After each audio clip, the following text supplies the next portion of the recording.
غصہ کی حالت میں دی گئی طلاق کیا واقعہ ہو جاتی ہے؟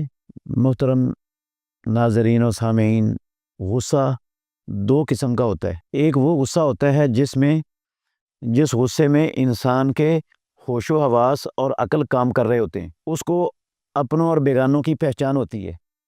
وہ اپنی بیوی کا، ماں کا، بہنوں کا، بیٹیوں کا فرق سمجھ رہا ہوتا ہے، عقل اس کی کام کر رہی ہوتی ہے، حواس اس کے کام کر رہے ہوتے ہیں، یہ غصہ ہوتا ہے۔ اس غصے میں دی گئی طلاق واقعہ ہو جاتی ہے۔ یہ اغلاق میں طلاق نہیں کہلاتی۔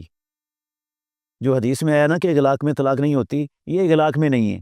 اور ہر طلاق وہ دینے والا مرد غصے میں ہی دیتا ہے، کبھی کوئی پیار میں طلاق نہیں دیتا، غصہ ہی ہوتا ہے، اس کو غصہ چڑھا ہوتا ہے تو وہ طلاق کہہ دیتا ہے۔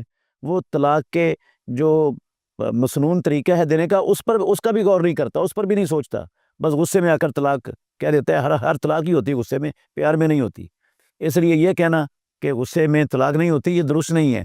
البتہ ایسا غصہ اگر بندے کو آیا ہوا ہو جس سے اس کی عقل اور اس کے ہوش و حواس معوف ہو چکے ہوں، اس کو اپنی ماں، بہن، بیٹی کا، بیوی کا فرق ہی ختم ہو چکا ہو، جو عورت اس کے سامنے آئے اس کو طلاق کا لفظ بکتا رہے، یہ جو ایسا غصہ ہوتا ہے نا جس میں عقل اور ہوش و حواس کام کرنا چھوڑ جاتے ہیں، اس غصے میں کہی ہوئی طلاق وہ واقعہ نہیں ہوتی۔